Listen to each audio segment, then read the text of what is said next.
May the name of the Lord be glorified. ദൈവനാമം വാഴ്ത്തപ്പെടുമാറാകട്ടെ. It's indeed a joy once again to stand in the presence of the Lord. ദൈവമുമ്പാകെ വീണ് നിൽക്കുവാനായിട്ട് സാധിക്കുന്നത് സന്തോഷപ്രദമാണ്. To address His saints. അവൻ്റെ വിശുദ്ധന്മാരെ അഭിമുഖീകരിക്കുന്നത്. And I would also like to extend my thankfulness to the elders for allowing me to be here to stand in your presence. മൂപ്പന്മാരോടുള്ള എൻ്റെ നന്ദിയെയും ഞാൻ ഈ അവസരത്തിൽ അറിയിക്കുന്നു. So for today's meditation, we're going to be looking into the life of Abraham. ഇന്നത്തെ നമ്മുടെ ധ്യാനത്തിനായിട്ട് അബ്രഹാമിന്റെ ജീവിതത്തിലേക്ക് നമുക്ക് നോക്കാം. It's amazing that no matter how much you think you know a character, that every time you read through their story, that God reveals something new about them. അബ്രഹാമിന്റെ സ്വഭാവത്തെക്കുറിച്ച് നാം വായിക്കും തോറും അല്ലെങ്കിൽ മറ്റ് ബൈബിളിലെ കാര്യങ്ങളൊക്കെ നാം കൂടുതലായിട്ട് പഠിക്കും തോറും പുതിയ പുതിയ കാര്യങ്ങൾ നമുക്ക് അറിവായി വരുന്നുണ്ട്. And this is a story that even our little Sunday school children, even at their age, they start learning about. Even നമ്മുടെ സൺഡേ സ്കൂള് കുട്ടികളും അവരുടെ ആ പ്രായത്തിൽ പഠിക്കുന്ന കാര്യമാണ് ഈ അബ്രഹാമിന്റെ കഥ അല്ലെങ്കിൽ അബ്രഹാമിന്റെ ചരിത്രം. And it's amazing how as adults like us can still glean and learn more about God through his story. ദൈവത്തെ കൂടുതലായിട്ട് അബ്രഹാമിന്റെ ചരിത്രത്തിൽ കൂടി നമുക്കും മുതിർന്നവർക്കും അറിയുവാൻ സാധിക്കുന്നത് ഒരു കാര്യമാണ്. So yesterday our brother Will Osborne he was talking about the importance of living out our faith. വിശ്വാസത്തിലുള്ള ജീവിതത്തെക്കുറിച്ച് ഇന്നലെ വൈകുന്നേരം വിൽസ് സംസാരിച്ചത് നാം ഓർക്കുന്നുണ്ടായിരിക്കാം. Importance of working out the faith that we confess. നമ്മൾ വിശ്വസിക്കുന്ന ആ വിശ്വാസം എങ്ങനെ പ്രവൃത്തിപഥത്തിൽ കൊണ്ടുവരാം എന്നുള്ളതിനെ കുറിച്ച്. And he addressed from James, but if you look at James chapter 2 verses 14 to 26. യാക്കോബിന്റെ ലേഖനത്തിൽ നിന്നാണ് ഇന്ന് നമ്മൾ ചിന്തിച്ചത്. 2-ാം അധ്യായത്തിന്റെ 14 മുതൽ 26 വരെയുള്ള വാക്യങ്ങളിൽ James goes on to elaborate how faith without works is dead. എങ്ങനെയാണോ യാക്കോബ് വിശ്വാസം പ്രവൃത്തി കൂടാതെയുള്ള വിശ്വാസം നിർജ്ജീവമാണ് എന്ന് സ്ഥാപിക്കുവാനായിട്ട് താൻ ശ്രമിക്കുന്നത് നമുക്കിവിടെ വായിക്കാം. And that's sort of what we're going to be looking into from the life of Abraham. അതിനോടുള്ള ബന്ധത്തിലാണ് അബ്രഹാമിന്റെ ജീവിതത്തെക്കുറിച്ച് ചിന്തിക്കുവാനായിട്ട് ഞാൻ ഇന്ന് ആഗ്രഹിക്കുന്നത്. How Abraham worked out his faith. എങ്ങനെയാണ് അബ്രഹാം അവന്റെ വിശ്വാസം പ്രവൃത്തിപഥത്തിൽ കൊണ്ടുവന്നത്. So for today's meditation we're going to be looking into Genesis chapter 13. അതുകൊണ്ട് ഇന്നത്തെ നമ്മുടെ ധ്യാനത്തിനായിട്ട് ഉൽപ്പത്തി പുസ്തകം 13-ാം അധ്യായത്തിലേക്ക് നമുക്ക് നോക്കാം. Into the life of Abraham and Lot. അബ്രഹാമിന്റെ ലോത്തിന്റെ വിശ്വാസ ജീവിതം. And the decisions they have to make. അവർക്ക് എടുക്കുവാനായിട്ടുണ്ടായിരുന്ന തീരുമാനങ്ങൾ. And how faith played a role in the actions that they took. എങ്ങനെയാണ് വിശ്വാസം അത് അവരെ പ്രവൃത്തിപഥത്തിൽ കൊണ്ടുവന്നത്. And how those actions not only affected their life. ആ പ്രവൃത്തികൾ എങ്ങനെയാണ് അവരുടെ ജീവിതത്തെ മാത്രമല്ല ആശ്രയിച്ചത് അല്ലെങ്കിൽ രൂപാന്തരപ്പെടുത്തിയത്, but also the lives of their family. അവരുടെ കുടുംബത്തിന്റെ കുടുംബജീവിതത്തെയും അത് സ്വാധീനിച്ചതായിട്ട് നമുക്ക് മനസ്സിലാക്കുവാൻ കഴിയുന്നുണ്ട്. And we'll see how Abraham lived out his faith. എങ്ങനെയാണ് അബ്രഹാം വിശ്വാസത്തോടുകൂടിയുള്ള ഒരു ജീവിതം ജീവിച്ചത് എന്നും നമുക്ക് കാണാം. And it has to do with choices. അത് ചോയ്സിനെ ആശ്രയിച്ചാണ് ഇരിക്കുന്നത്, തെരഞ്ഞെടുപ്പിനെ ആശ്രയിച്ചാണ് ഇരിക്കുന്നത്. And we all make choices every single day. എല്ലാ ദിവസവും നമ്മളും പല തെരഞ്ഞെടുപ്പുകൾ നടത്തുന്നവരാണ്. And there's a famous saying which goes that life is just a series of choices. ഇങ്ങനെ ഒരു പറച്ചിലുണ്ട്, ജീവിതം എന്നുള്ളത് പല തെരഞ്ഞെടുപ്പുകളെ കൊണ്ട് നിറഞ്ഞതാണോ എന്ന്. Even before we wake up, we decide what time we're going to wake up. നമ്മൾ പ്രഭാതത്തിൽ എഴുന്നേൽക്കുന്നതിന് മുമ്പ് തന്നെ ഏത് സമയത്താണ് ഞാൻ എഴുന്നേൽക്കേണ്ടത് എന്ന് നാം തീരുമാനിക്കാറുണ്ട്. No, we make a choice at the time we wake up. Do we want to snooze? Do we want to be late to work? And our morning starts off with making choices. എഴുന്നേറ്റ് കഴിഞ്ഞാൽ തന്നെ ജോലിക്ക് പോകണോ അതോ വീട്ടിലിരുന്നാൽ മതിയോ, അങ്ങനെ തെരഞ്ഞെടുപ്പ് കൊണ്ട് നിറയുന്നതാണ് നമ്മുടെ ഓരോ ദിവസത്തെയും ജീവിതങ്ങൾ. And some of those choices are made subconsciously. ചില തിരഞ്ഞെടുപ്പുകൾ നമ്മൾ മനഃപൂർവ്വം എടുക്കുന്നതാണ്. But others require thought or forethought. മറ്റ് ചിലതിന് നേരത്തെ ഉള്ള ഒരു ചിന്ത തന്നെ ആവശ്യമാണ്. Some of them could be as simple as deciding what to eat. ചില തീരുമാനങ്ങൾ എന്താണെന്ന് കഴിക്കേണ്ടത് എന്ന തീരുമാനത്തോടെ കൂടിയുള്ളതാണ്. If we should eat a whole row of Oreos or we should eat something healthy. ഇന്ന് എന്നതാണ് ചുമ്മാ ഹെൽത്തി ആയിട്ട് വല്ലതും കഴിക്കണോ അതോ വേണ്ടായോ എന്നുള്ള തീരുമാനം. Or it could be complicated as choosing a college. അപ്പൊ ചിലപ്പോൾ ഒരു കോളേജിൽ പോകുന്നതിനെ കുറിച്ചുള്ള തീരുമാനമാണെങ്കിൽ, or which job you should take. ഏത് ജോലിയാണ് ഞാൻ എടുക്കേണ്ടത്, or who you should marry. ആരെയാണ് ഞാൻ കല്യാണം കഴിക്കേണ്ടത്. Hopefully not for the engaged ones, but the ones not engaged or unmarried. So we all takes different steps in the choices that we make. അങ്ങനെ തെരഞ്ഞെടുപ്പുകളിൽ പലരും പല രീതിയിലുള്ള തെരഞ്ഞെടുപ്പുകൾ അല്ലെങ്കിൽ ആലോചനകളാണ് ചെയ്യാറുള്ളത്. And depending on how big or how potential it has to alter her life, the steps varies on that. അവരുടെ ജീവിതം എങ്ങനെയാണ് രൂപാന്തരപ്പെടുത്തേണ്ടത് അതിനെ ആശ്രയിച്ചുള്ള ചുവടുവെപ്പുകളാണ് അവർ എടുക്കാറുള്ളത്. And to get answers to some of our choices, we might go to Google. അപ്പോൾ ചില തെരഞ്ഞെടുപ്പുകൾ നടത്തുന്നതിന് വേണ്ടി നമ്മൾ ഒരു പക്ഷേ ഗൂഗിളിൽ സെർച്ച് ചെയ്യാറുണ്ട്. Or others might ask friends or coworkers. മറ്റുള്ളവരെ കൂടെ ജോലി ചെയ്യുന്നവരെയോ അല്ലെങ്കിൽ തന്നെ അവരുടെ കൂട്ടുകാരോടോ ചോദിക്കാറുണ്ട്.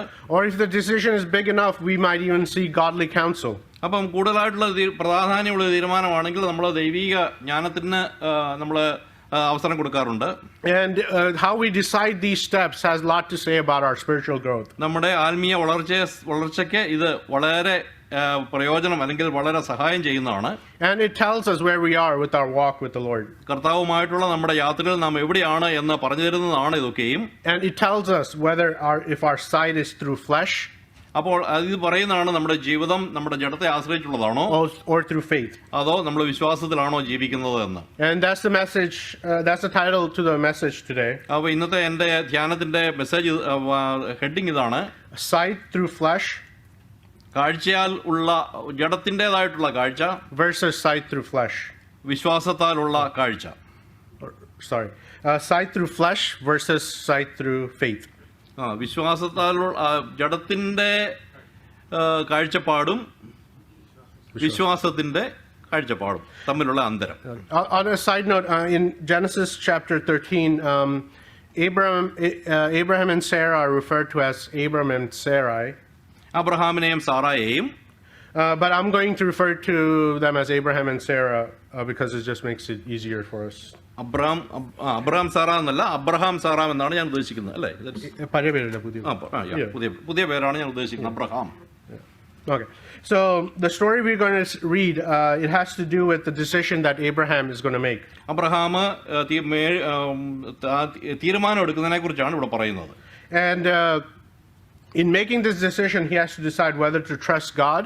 ഈ ഒരു തീരുമാനം എടുക്കുന്നതിന് വേണ്ടി അവന് തീരുമാനിക്കണം ആദ്യമായിട്ട് ദൈവത്തിൽ ആശ്രയിക്കണോ എന്ന്. By exercising his faith. അവന്റെ വിശ്വാസം അവന് പ്രായോഗിക തലത്തിൽ കൊണ്ടുവന്ന്.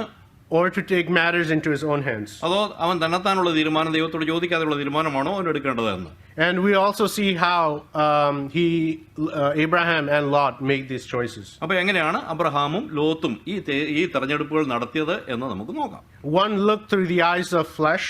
ഒരാള് ജഡത്തിന്റെ കണ്ണിൽ കൂടി നോക്കി, അല്ലെങ്കിൽ ജഡീക രീതിയിൽ നോക്കി. And the others through eyes of faith. മറ്റേ ആള് വിശ്വാസത്തിന്റെ കണ്ണുകളിൽ കൂടി നോക്കി. And we also see the consequences. അതിൻ്റെതായിട്ടുള്ള അവർക്ക് സംഭവിച്ച കാര്യങ്ങൾ നമ്മൾ ഇവിടെ വായിക്കുന്നുണ്ട്. And before we read chapter 13, we're going to just look at a brief history of how we got to chapter 13. 13-ാം അധ്യായം വായിക്കുന്നതിന് മുമ്പ് എങ്ങനെയാണ് നമ്മൾ 13-ാം അധ്യായത്തിലേക്ക് കടന്നു വന്നത് എന്ന് സ്വല്പമായിട്ട് ചരിത്രം നമുക്ക് ചിന്തിക്കാം.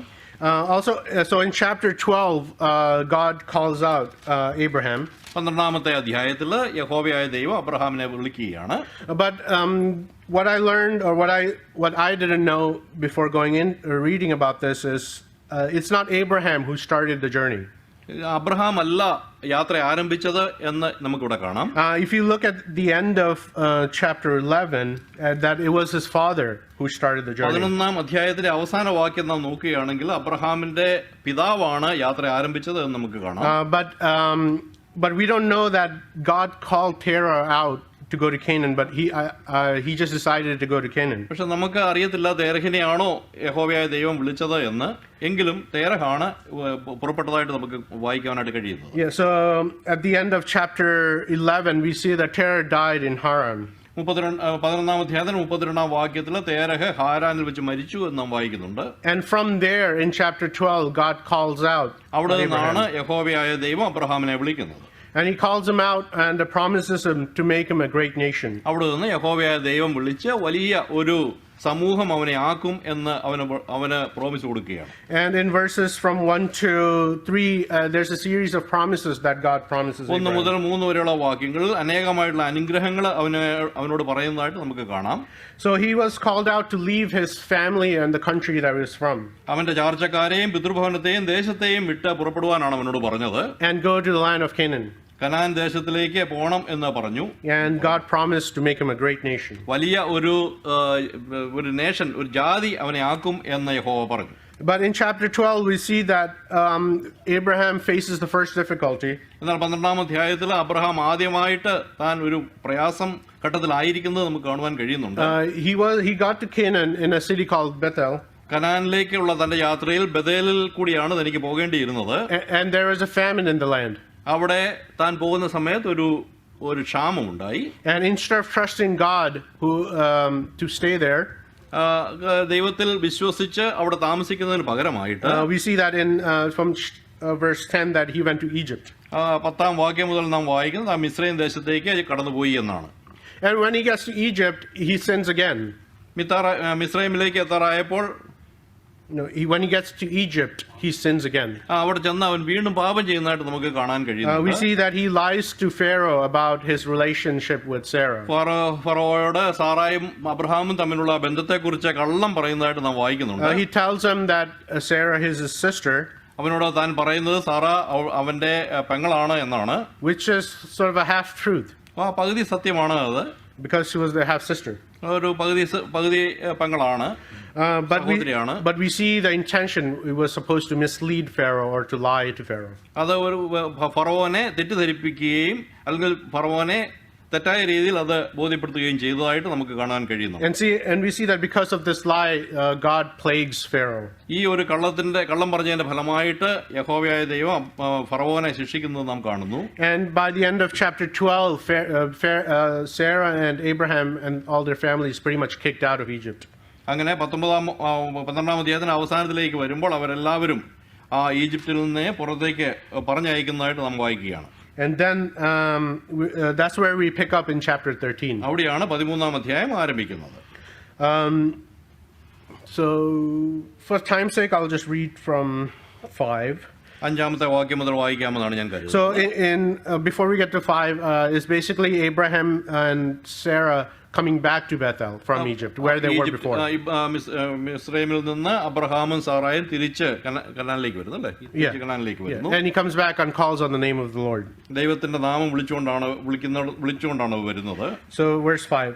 Lot also went with Abram, had flocks, herds, and tents. Now in the land was not able to support them, that they might dwell together, for their possessions were great, and they could not dwell together. And there was strife between the herdsmen of Abram's livestock and the herdsmen of Lot's livestock. The Canaanites and the Perizzites also then dwelt in the land. So Abraham said to Lot, "Please, let there be no strife between you and me, and between my herdsmen and your herdsmen, for we are brethren. Is not the whole land before you? Please separate from me. If you take the left, then I'll go to the right. Or if you go to the right, then I'll go to the left." And Lot lifted his eyes and saw all the plain of Jordan, and it was well watered everywhere, before the Lord destroyed Sodom and Gomorrah, like the garden of the Lord, like the land of Egypt, as you go towards Zorah. Then Lot chose for himself the plain of Jordan, and Lot journeyed east, and they separated from each other. And Abraham dwelt in the land of Canaan, and Lot dwelt in the cities of the plains, and pitched his tent as far as Sodom. But the men of Sodom were exceedingly wicked and sinful against the Lord. And the Lord said to Abram, after Lot had separated from him, "Lift up your eyes now, and look from the place where you are, northward, southward, eastward, and westward. For all the land that you see, I'll give to you and your descendants forever. And I'll make your descendants as the dust of the earth, so that if a man could number the dust of the earth, then your descendants also could be numbered. Arise and walk the land through its length and width, for I give you." ഉൽപ്പത്തി പുസ്തകം 13-ാം അധ്യായത്തിന്റെ 5 മുതൽ 17 വരെയുള്ള വാക്യങ്ങളാണ് നാം വായിച്ചത്. In the story that we just read, there's 2 instances of lifting up of eyes. കണ്ണുകൾ മുകളിലേക്ക് ഉയർത്തേണ്ട 2 സന്ദർഭങ്ങൾ നാം ഈ വായിച്ച ഭാഗത്ത് കാണുകയാണ്. And this phrase lifted up his eyes is common in the story of Abraham. അബ്രഹാമിന്റെ ജീവിതത്തിൽ താൻ കണ്ണ് ഉയർത്തുന്നത്, തന്റെ ദൃഷ്ടി ഉയർത്തുന്നത് സ്വാഭാവികമായിട്ട് പലയിടത്തും നമുക്ക് ദർശിക്കാൻ കഴിയുന്നുണ്ട്. Is mentioned in chapter 18 verse 2. 18-ാം അധ്യായത്തിന്റെ 2-ാമത്തെ വാക്യത്തിൽ നാം അത് തന്നെ വായിക്കുന്നുണ്ട്. It is mentioned again twice in chapter 22 verses 4 and 13. 22-ാം അധ്യായത്തിൽ വീണ്ടും 4-ാം വാക്യത്തിലും അതുപോലെ തന്നെ 13-ാം വാക്യത്തിലും നാം വായിക്കുന്നുണ്ട്. In all these instances, Abraham is the one that's lifting up his eyes. അബ്രഹാമാണ് ദൂരത്ത് നിന്ന് നോക്കുന്നത് അല്ലെങ്കിൽ കണ്ണ് ഉയർത്തുന്നത് അബ്രഹാമാണ് എന്ന് നമുക്ക് കാണാം. So back to chapter 13 and verse 10. 13-ാം അധ്യായത്തിലേക്ക് കടന്നു വന്ന് 10-ാം വാക്യത്തിലേക്ക് നമുക്ക് പോകാം. We see that Lot lifted up his eyes. അപ്പോൾ ലോത്ത് നോക്കി എന്ന് നമ്മൾ വായിക്കുക. And again in verse 14 we see that Abraham lifted up his eyes. 14-ാം വാക്യത്തിലേക്ക് കടന്നു വരുമ്പോൾ അബ്രഹാം നോക്കിയതായിട്ട് തലപൊക്കി നോക്കിയതായിട്ട് നാം വായിക്കുന്നുണ്ട്. Even though they both lifted up their eyes, they saw two different things. അവർ രണ്ടുപേരും തലപൊക്കി നോക്കിയെങ്കിലും രണ്ടുപേരും രണ്ട് കാര്യങ്ങളാണ് കണ്ടത്. Lot looked through the eyes of flesh.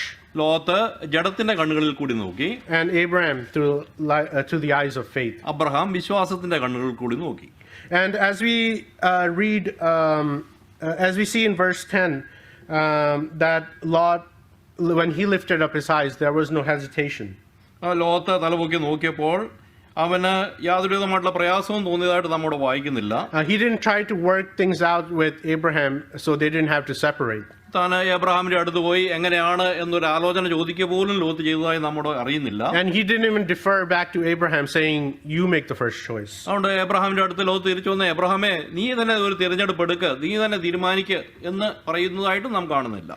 And when we look at it from an earthly perspective, we can see why Lot chose the plain of Jordan. ജഡികപരമായി നാം ചിന്തിക്കുകയാണെങ്കിൽ എന്തുകൊണ്ടാണ് Lot ആ സ്ഥലം തിരഞ്ഞെടുത്തത് എന്ന് നമുക്കറിയാം. We see that in verse 10 that it was well watered.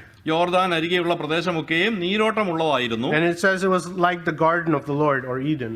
അത് യഹോവയുടെ തോട്ടം പോലെ ആയിരുന്നു എന്നാണ് നമ്മോട് വായിക്കുന്നത്. And it said it was like Egypt, comparing to where they were before. മിസ്രയീം ദേശം പോലെ ആയിരുന്നു എന്നും 10-ാം വാക്യത്തിൽ തന്നെ ഞാൻ വായിക്കുന്നുണ്ട്. From Lot's perspective, this plain of Jordan was like paradise. അപ്പോൾ ലോത്തിന്റെ നോട്ടത്തില് ഈ പ്രദേശം ഒരു സ്വർഗ സമാനമായിരുന്നു. And we can almost see Lot's thought process in picking this.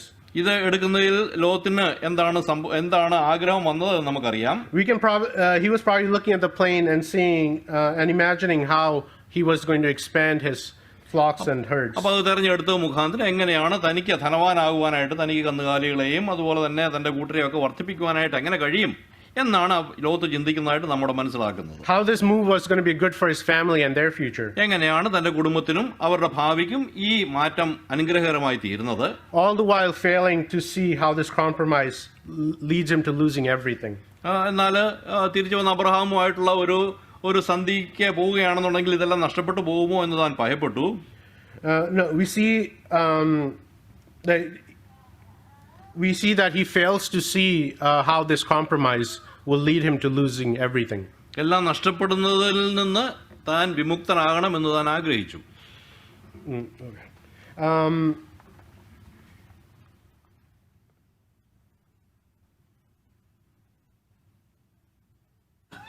Okay, so we get a warning about what kind of people lived in the plain of Jordan. അപ്പോൾ യോർദാനിൽ ജീവിച്ചിരുന്ന ജനങ്ങളെക്കുറിച്ച് നമുക്കൊരു കാഴ്ചപ്പാട് അവിടെ ലഭിക്കുന്നു. In verse 13. 13-ാമത്തെ വാക്യത്തിൽ നാം അത് വായിക്കുകയാണ്. It says, "But the men of Sodom were exceedingly wicked and sinful." Sodom നിവാസികൾ ദുഷ്ടന്മാരും യഹോവയുടെ മുമ്പാകെ മഹാപാപികളുമായിരുന്നു എന്ന് നാം അവിടെ വായിക്കുന്നുണ്ട്.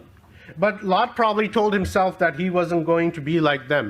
ഒരുപക്ഷെ ലോത്ത് പറയുന്നുണ്ടായിരിക്കാം, ഞാൻ ഒരിക്കലും അവരെ പോലെ ആകുകയില്ല എന്ന്. That he will not compromise himself with them. അവരുമായിട്ട് യാതൊരു വിധമായിട്ടുള്ള കോംപ്രമൈസിനും താൻ പോവുകയില്ല എന്നൊരു പക്ഷേ താൻ വിചാരിച്ചിരുന്നു, താൻ ഉള്ളിൽ പറഞ്ഞിരുന്നിരിക്കാം. Because he knew what kind of people lived there. കാരണം ഏത് തരത്തിലുള്ള ജനങ്ങളാണ് അവിടെ വസിച്ചിരുന്നത് എന്ന് താൻ തീർച്ചയായിട്ടും അറിഞ്ഞിരുന്നു. So we see that in the end of verse 12 he says he pitched his tent as far as Sodom. 12-ാം വാക്യത്തിന്റെ അവസാനത്തിൽ നാം ഇങ്ങനെ വായിക്കുന്നു, സോദോം വരെ കൂടാരം നീക്കി അടിച്ചു എന്ന് വായിക്കുകയാണ്. But not in Sodom itself. എന്നാൽ സോദോമിലല്ല, സോദോം വരെ.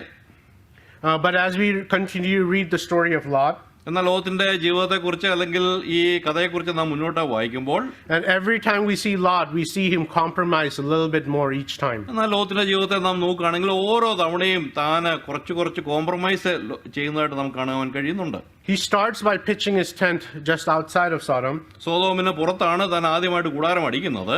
Next time we see Lot is in chapter 14 and verse 12 when he's living in Sodom. എന്നാൽ 14-ാം അധ്യായത്തിന്റെ 12-ാം വാക്യത്തിലേക്ക് വരുമ്പോൾ സോദോമിൽ പാർക്കുന്ന ലോത്തിനെയാണ് നാം കാണുന്നത്. And again in chapter 19 verse 1 we see that he's sitting at the gate of Sodom. 19-ാമത്തെ അധ്യായത്തിലേക്ക് കടന്നു വരുമ്പോൾ സോദോമിന്റെ ഗേറ്റിൽ ഇരിക്കുന്ന ലോത്തിനെയാണ് നാം കാണുന്നത്. He goes from living at the outskirts of Sodom സോദോമിന്റെ പുറത്തു നിന്ന് to a place of honor in that city. ആ ദേശത്തിന്റെ ഒരു പ്രധാനപ്പെട്ട ഒരു സ്ഥലത്തേക്ക് അല്ലെങ്കിൽ ഒരു പ്രധാനിയായി താൻ മാറി. Because it was the elders and the rulers who met at the gate. ആ പട്ടണ വാതിക്കല് മൂപ്പന്മാരും അതുപോലെ തന്നെ പ്രധാനികളുമാണ് കൂടി വന്നിരുന്നത്. And we finally see how the story of Lot ends in chapter 19. 19-ാമത്തെ അധ്യായത്തിൽ എങ്ങനെയാണ് ഈ ലോകത്തിന്റെ കഥ അവസാനിക്കുന്നത്, ചരിത്രം അവസാനിക്കുന്നത് എന്ന് നാം വായിക്കുന്നുണ്ട്. That the angels had to literally drag Lot and his family out. ദൈവദൂതന്മാർക്ക് ലോത്തിനെയും അവന്റെ കുടുംബത്തെയും ശക്തി ഉപയോഗിച്ച് അവിടെ നിന്ന് കൊണ്ടുവരുന്നതായിട്ട് നാം വായിക്കുകയാണ്. Before God destroyed Sodom and Gomorrah. Sodom ഗോമോറയെ യഹോവയായ ദൈവം നശിപ്പിക്കുന്നതിന് മുമ്പ്. The story of Lot can be summarized up in 1 John chapter 2:16. 1 യോഹന്നാൻ 2-ാം അധ്യായത്തിന്റെ 16-ാം വാക്യത്തിൽ ഇത് വീണ്ടും നാം വായിക്കുന്നുണ്ട്. The story of Lot can be summed up in that verse. അവിടെ നമുക്ക് ലോത്തിന്റെ ജീവിതത്തെ മൊത്തത്തിൽ കാണുവാനായിട്ട് കഴിയുന്നുണ്ട്. 1 John chapter 2:16. 1 യോഹന്നാൻ 2-ാം അധ്യായത്തിന്റെ 16-ാം വാക്യം. Do not love the world or the things in the world. If anyone loves the world, the love of the Father is not in him. For all that is in the world, the lust of the flesh, the lust of the eyes, the pride of life, is not in the Father, but of the world. And the world is passing away, and the lust of it. But he who does the will of the Father abides forever. 2:16, right? Yeah. ലോകത്തെയും ലോകത്തിലുള്ളതിനെയും സ്നേഹിക്കരുത്. ഒരുവൻ ലോകത്തെ സ്നേഹിക്കുന്നുവെങ്കിൽ അവനിൽ പിതാവിന്റെ സ്നേഹമില്ല. ജഡമോഹം, കൺമോഹം, ജീവനത്തിന്റെ പ്രതാപം, ഇങ്ങനെ ലോകത്തിലുള്ളതെല്ലാം പിതാവിൽ നിന്നല്ല, ലോകത്തിൽ നിന്നത്രേ ആകുന്നു. ലോകവും അതിന്റെ മോഹവും ഒഴിഞ്ഞു പോകുന്നു. ദൈവേഷ്ടം ചെയ്യുന്നവനോ എന്നേക്കും ഇരിക്കുന്നു. Lot was chasing after things that was meant to fade away. Lot was chasing after things that were meant to pass away. കഴിഞ്ഞു പോകുന്ന കാര്യങ്ങളെയാണ് ലോത്ത് അനുധാവനം ചെയ്തത്. So if Lot represents the side of flesh, Lot നമ്മുടെ ജഡത്തിന്റെ ഒരു ഭാഗമായിട്ട് അല്ലെങ്കിൽ ജഡമായിട്ട് നമ്മൾ പ്രതിനിധീകരിക്കുകയാണെങ്കിൽ, Abraham shows us how to respond or to life's choices with the side of faith. വിശ്വാസം കൊണ്ട് എങ്ങനെയാണ് അങ്ങനെയുള്ള തെരഞ്ഞെടുപ്പുകളെ നമ്മൾ അഭിമുഖീകരിക്കേണ്ടത് എന്ന് അബ്രഹാം കാണിക്കുകയാണ്. And again in chapter 13, Abraham has to make a choice. 13-ാം അധ്യായത്തിലേക്ക് കടന്നു വരുമ്പോൾ അബ്രഹാമിനും ഒരു തെരഞ്ഞെടുപ്പ് നടത്തേണ്ടതായിട്ട് നമ്മുടെ കാണുകയാണ്. He has to decide whether to trust in the God who called him out. തന്നെ വിളിച്ച യഹോവയായ ദൈവത്തിൽ വിശ്വസിക്കണമോ എന്ന് താൻ ആലോചിക്കുന്നു.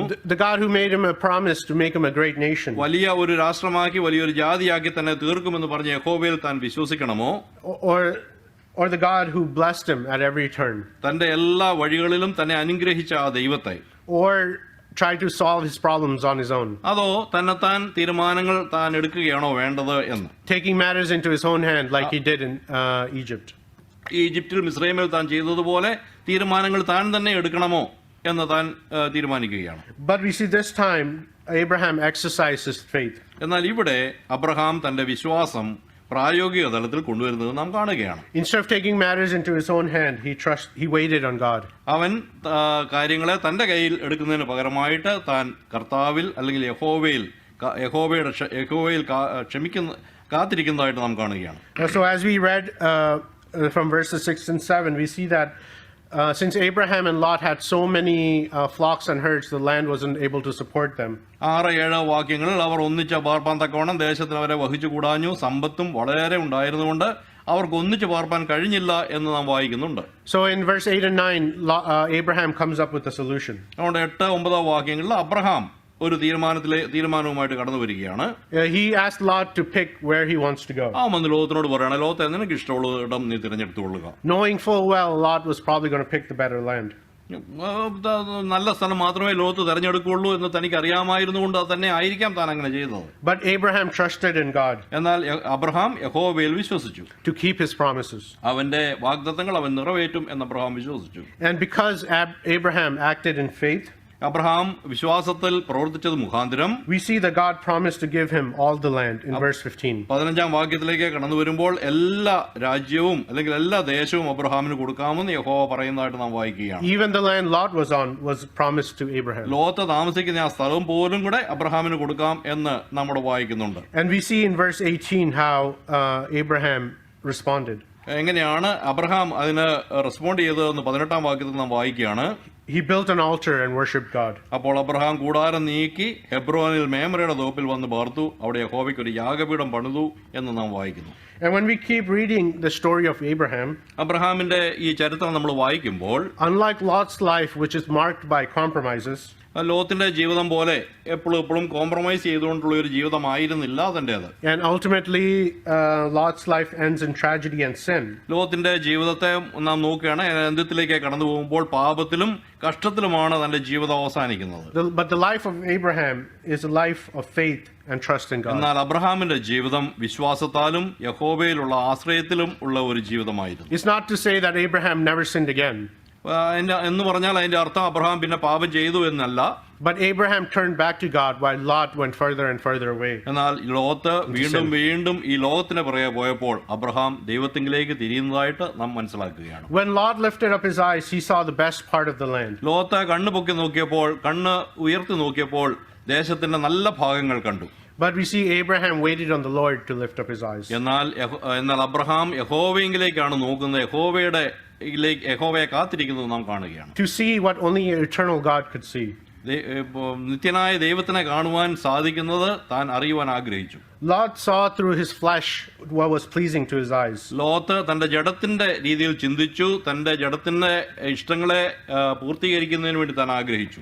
But he didn't know the wonderful things that he was looking at will not exist in several years. എന്നാൽ താൻ നോക്കുന്ന കാര്യങ്ങൾ അല്ലെങ്കിൽ താൻ കണ്ണുവെക്കുന്ന കാര്യങ്ങൾ എന്നേക്കും നിലനിൽക്കുന്നവയല്ല എന്ന് ഒരിക്കലും ലോത്ത് അറിഞ്ഞില്ല.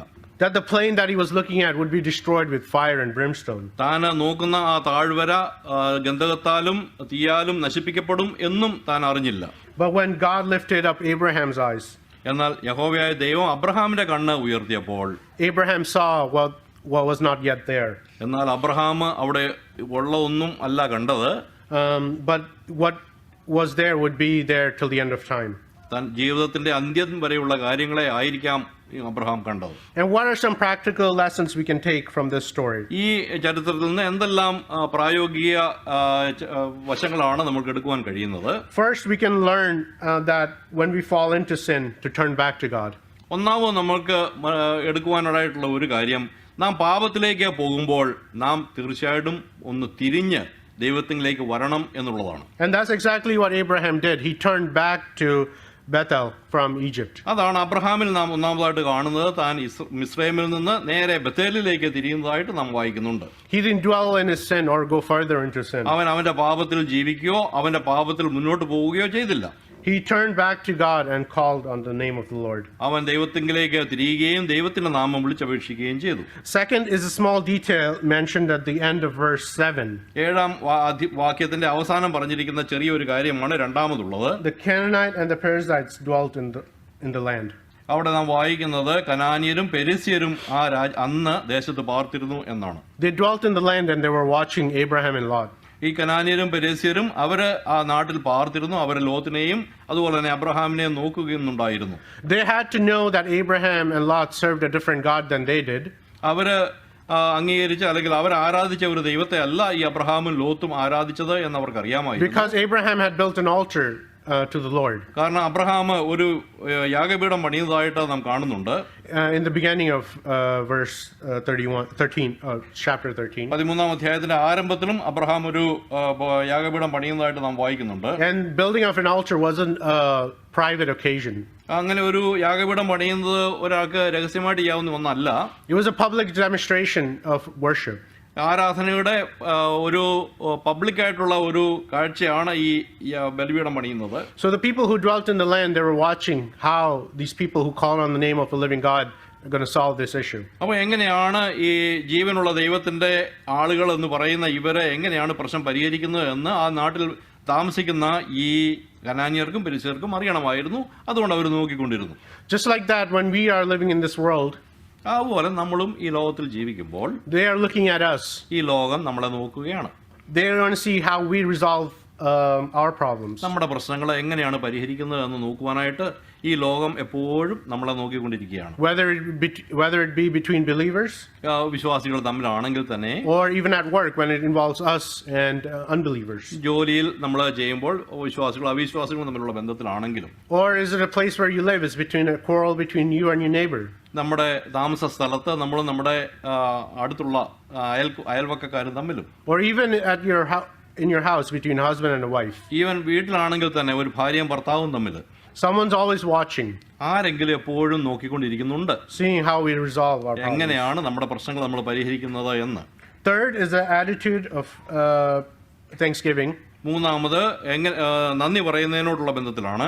Attitude of thanksgiving to God's blessing. ദൈവത്തിന്റെ അനുഗ്രഹത്തോട് നന്ദി പറയുക, അല്ലെങ്കിൽ ദൈവത്തോട് നന്ദിയുള്ളവരായിരിക്കുക. How often do we pray and ask for God for something?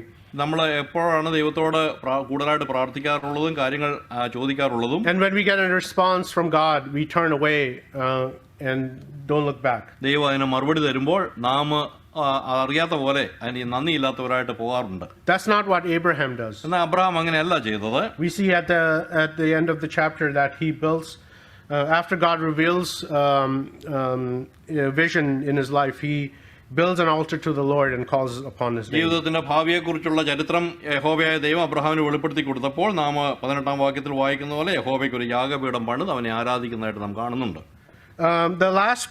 The fourth and final thing we can learn from this short story. നാലാമത്തെ കാര്യം നമുക്ക് പഠിക്കുവാനായിട്ടുള്ളത്, we need to look at how we need to look at our life circumstances. നമ്മുടെ ജീവിത സാഹചര്യങ്ങളെ നമ്മൾ എങ്ങനെയാണ് നോക്കുന്നത് എന്നുള്ളതാണ്. That we need to look through the eyes of faith rather than the eyes of flesh. വിശ്വാസത്തിന്റെ കണ്ണുകളിൽ കൂടിയാണോ നാം നോക്കുന്നത്, അതോ ജഡീകമായിട്ടുള്ള രീതിയിലാണോ? In this short story, we saw two people who lifted up their eyes. ഇവിടെ നമ്മൾ ഈ ചരിത്രത്തിൽ രണ്ട് ആളുകളെ കണ്ണുകൾ ഉയർത്തുന്നവരെ നമ്മൾ കാണുകയാണ്. That we see in verse 10 that Lot lifted up his eyes. 10-ാമത്തെ വാക്യത്തിൽ ലോത്ത് കണ്ണ് ഉയർത്തുന്നതായിട്ട് നാം കാണുന്നു. There was no waiting on the Lord. ദൈവത്തിങ്കിലേക്ക് നോക്കുവാനായിട്ട് അവൻ മെനക്കെടുന്നില്ല. He had already made up his mind. അവന്റെ മനസ്സ് തീരുമാനം എടുത്തു കഴിഞ്ഞു. And there was no changing it. അതിൻ്റെ അത് യാതൊരു മാറ്റവുമില്ല. But we see that in verse 14 it reads, "And the Lord said to Abraham, lift up your eyes." അങ്ങനെ നമ്മൾ 14-ാം വാക്യത്തിലേക്ക് വരുമ്പോൾ യഹോവ അബ്രഹാമിനോട് അരുളി ചെയ്തതാണ് തലപൊക്കി നോക്കുക എന്ന്. Abraham waited on the Lord. Abraham യഹോവയിൽ ആശ്രയിച്ചു, യഹോവയ്ക്ക് വേണ്ടി കാത്തിരുന്നു. If Abraham had looked like Lot had looked, Lot നോക്കിയതുപോലെ അബ്രഹാം നോക്കുകയായിരുന്നുവെങ്കിൽ he would have seen a barren land. അവൻ നോക്കുകയാണെങ്കിൽ യാതൊരു ഫലഭൂയിഷ്ഠയില്ലാത്ത ഒരു ദേശമായിരിക്കും ഒരുപക്ഷെ അബ്രഹാം കാണുന്നത്. He would have seen a land which was barely able to support his livestock. അവന്റെ ജീവിതത്തെ, അവന്റെ ആടുമാടുകളെ സപ്പോർട്ട് ചെയ്യാൻ പറ്റാത്ത ഒരു ദേശമായിരിക്കും അവന് കാണുവാൻ കഴിയുന്നത്. And maybe he would have gotten angry at Lot for picking the better land. അപ്പോൾ ലോത്തിനോട് അവന് ഒരുപക്ഷെ അസൂയയും അതുപോലെ തന്നെ അവനൊരു ദേഷ്യവും തോന്നുവാൻ സാധ്യതയുണ്ട്. But since Abraham waited on the Lord, എന്നാൽ Abraham യഹോവയ്ക്കായി കാത്തിരുന്നതുകൊണ്ട് Abraham, who had no kids, saw a land filled with his descendants. എന്നാൽ അബ്രഹാം, കുട്ടികളൊന്നുമില്ലാത്ത അബ്രഹാം, അവന്റെ അനന്തരവരെ കൊണ്ട് നിറഞ്ഞ ഒരു ദേശം കാണുവാനായിട്ട് താൻ വിശ്വാസത്താൽ സാധിച്ചു. Abraham, who owned no land, ദേശമൊന്നുമില്ലാത്ത Abraham, other than the plot that he bought for his wife later on to bury her. പിന്നീട് നാം വായിക്കുന്ന പോലെ അബ്രഹാം ഒരു തുണ്ട് സ്ഥലം തന്റെ ഭാര്യയെ അടക്കുന്നതിന് വേണ്ടി വാങ്ങിച്ചതായിട്ട് നാം അറിയുന്നുണ്ട്. But he saw that everything that he looked at belonged to him and his descendants. താൻ നോക്കിയതെല്ലാം തനിക്കും തന്റെ അനന്തര അവകാശികൾക്കും ഉള്ളതാണ് എന്ന് താൻ വിശ്വസിച്ചു. This was only possible because he looked at things through the eyes of faith. ഇത് സാധ്യമാകുന്നത് വിശ്വാസത്തിന്റെ കണ്ണുകളിൽ കൂടി നോക്കുമ്പോൾ മാത്രമാണ്. And how applicable is that in our life? നമ്മുടെ ജീവിതത്തിലും അതെങ്ങനെയാണ്? When we are faced with life's choices, ജീവിതത്തിന്റെ തെരഞ്ഞെടുപ്പുകളിൽ നാം ആയിരിക്കുമ്പോൾ it's easy to make a decision like Lot did. Lot ചെയ്ത പോലെയുള്ള തീരുമാനമാണോ നാം എടുക്കാറുള്ളത്? Trusting in ourselves and our capabilities. നമ്മൾ തന്നെ നമ്മൾ ആശ്രയിക്കുകയും നമ്മുടെ കഴിവുകളിൽ നമ്മൾ ആശ്രയിക്കുകയും ചെയ്തുകൊണ്ടുള്ള ഒരു തീരുമാനം. In our knowledge and experience. നമ്മുടെ അനുഭവങ്ങൾ അതുപോലെ തന്നെ നമ്മുടെ അറിവ്, അതിനെ ആശ്രയിച്ചുള്ള ഒരു തീരുമാനം. When deciding on a college, നമ്മൾ ഒരു കോളേജിൽ പോകണം, ഏത് കോളേജിൽ പോകണമെന്ന് തീരുമാനമെടുക്കുമ്പോൾ we focus so much on academics. കാരണം നമ്മൾ അക്കാഡമിക്സിലാണ് കൂടുതലായിട്ട് നമ്മൾ ശ്രദ്ധ വെക്കുന്നത്. We forget to see if there's a church nearby that teaches sound doctrine. We forget to check. നമ്മൾ നോക്കുവാനായിട്ട് അല്ലെങ്കിൽ ശ്രദ്ധിക്കുവാനായിട്ട് മറന്നു പോകുന്നു. The same thing when we look for a job out of state. അതുപോലെ തന്നെയാണ് നമ്മൾ ഈ സ്റ്റേറ്റിന്, നമ്മുടെ താമസിക്കുന്ന സ്റ്റേറ്റിന് പുറത്ത് ഒരു ജോലി നോക്കുമ്പോൾ. Or relation to marriage, are we concerned about being unequally yoked? അതുപോലെ തന്നെ നമ്മൾ കല്യാണത്തോടുള്ള ബന്ധത്തിൽ, വിവാഹത്തോടുള്ള ബന്ധത്തിൽ നമ്മൾ വായിക്കുന്നത് പോലെ ഒരേ നുഖത്തിൽ കെട്ടുവാൻ ഇണയില്ലാപ്പെടാൻ കൂടുന്നവരായിട്ടാണോ? Or when it comes to our finances. നമ്മുടെ സാമ്പത്തികത്തിന്റെ അടുത്തിലേക്ക് കടന്നു വരുമ്പോൾ, when we are presented with a once in a lifetime opportunity, ജീവിതത്തിൽ ഒരിക്കൽ മാത്രം ലഭിക്കാവുന്ന ഒരു സാഹചര്യത്തിലേക്ക് നാം വരുമ്പോൾ, do we consider the stewardship God has trusted us with? ദൈവം നമ്മളെ ഏൽപ്പിച്ചിരിക്കുന്ന ആ സ്റ്റുവേർഡ്ഷിപ്പ് എങ്ങനെയാണ് നമ്മൾ ഉപയോഗിക്കുന്നത്? Whatever the choice we have to make, എന്തൊക്കെ തീരുമാനമാണോ നമുക്ക് എടുക്കേണ്ടിയിരിക്കുന്നത്, let us learn from the life of Abraham അബ്രഹാമിന്റെ ജീവിതത്തിൽ നിന്ന് നമുക്കത് പഠിക്കാം. to look through the eyes of faith വിശ്വാസത്തിന്റെ കണ്ണുകളിൽ കൂടി നമുക്ക് നോക്കാം. and trust God with the outcome. അതിന്റെ അവസാനത്തിനായിട്ട് കർത്താവിലേക്ക് നോക്കാം. Let us not be the ones who just talk about our faith, നമ്മുടെ വിശ്വാസത്തെക്കുറിച്ച് നമ്മൾ പറയുന്നവർ മാത്രമായിരിക്കുന്നവരായിട്ടല്ല, but let's also act it out. നമ്മൾ നമ്മുടെ വിശ്വാസം പ്രാവർത്തിക പദത്തിൽ കൊണ്ടുവരുന്നവരായിട്ട് നമുക്ക് ജീവിക്കാം. I want to end this message by reading from Psalm 121.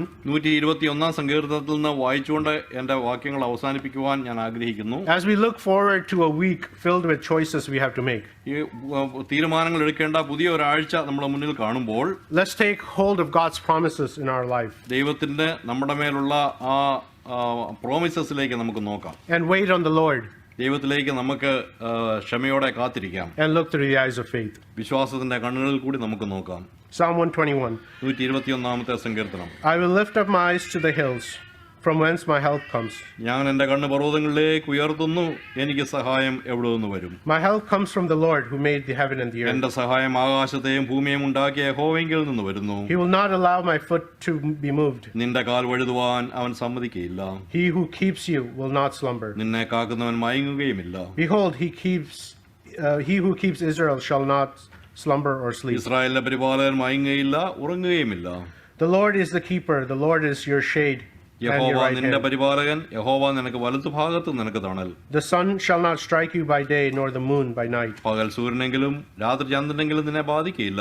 The Lord shall preserve you from all evil, യഹോവ ഒരു ദോഷവും തട്ടാതെ വണ്ണം നിന്നെ പരിപാലിക്കും. and shall preserve your soul. അവൻ നിന്റെ പ്രാണനെ പരിപാലിക്കും. The Lord shall preserve your going out and your coming in.